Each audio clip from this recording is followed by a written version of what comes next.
In 1 year, the virus infected 96 million people worldwide. It killed 2 million people worldwide. 516,000 of them were in the United States. Many of them were in New York, and several were people that all of us knew, loved, and cared about. But despite the adversities we faced, one fact is preeminent, that I work with the truest caregivers in the country. You came to work each day, you donned your PPEs, which you're still wearing. You fed your residents, you cared about whether they spoke with their families. You comforted them and each other. You were, in the truest sense of the word, everyday angels.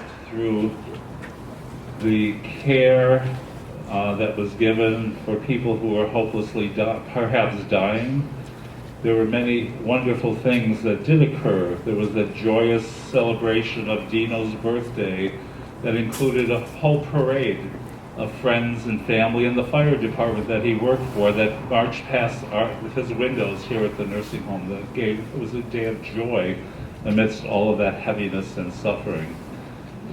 Those things did happen because of the care of the angels on that unit that took the time of their lives, the part of their lives, their hearts, to help each one of them survive to the best they could. Now, we did lose some people, but unfortunately, that was part of the tragedy of COVID, but many people survived and returned to their units or were discharged home. So that speaks to this facility's ability to really care and love those patients that we took in. When this all started and our leader told us they will convert our unit, Fort Scarlett, as COVID unit, I was very afraid, but knowing that we need to take care of our residents like we always do, I was ready. I was not scared to take care of them.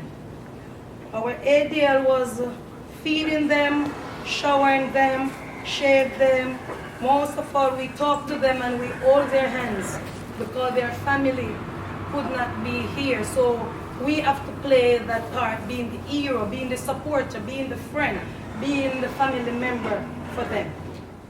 We crave the desire for that warm, familiar hug from a friend, a family, and that special child.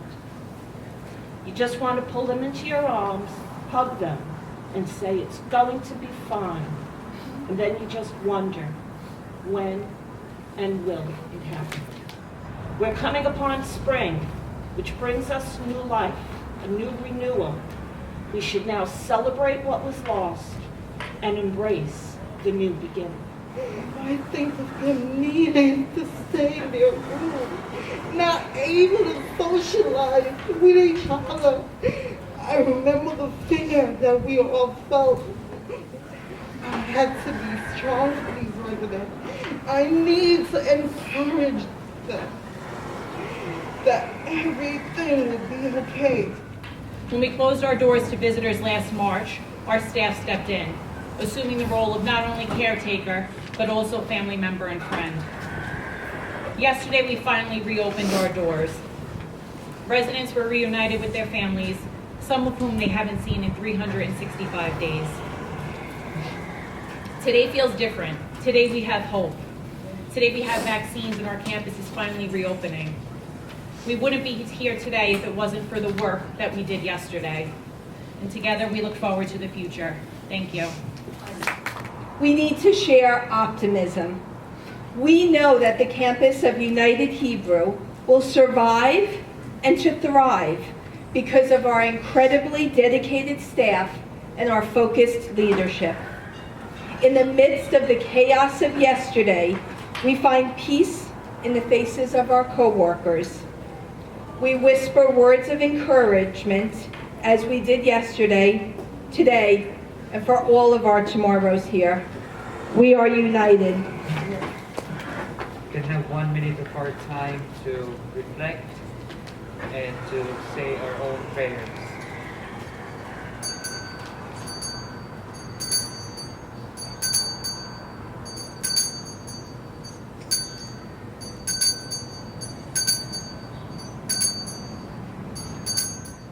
Join me for a loud round of applause for all the heroes and what we've done.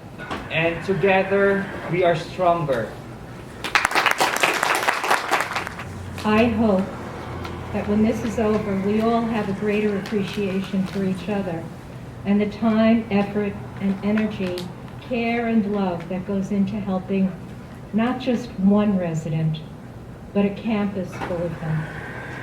I hope that each of us will be less critical and more supportive. When this is over, I hope more people will stop to say thank you to you for all you do. When this ends, may we become more like the people we wanted to be, we were called to be, and that we hoped to be. When this is over, may we stay that way, better for each other because of the worst that has happened. When this is over, let us cherish the beauty of normal and each other because we are indeed united.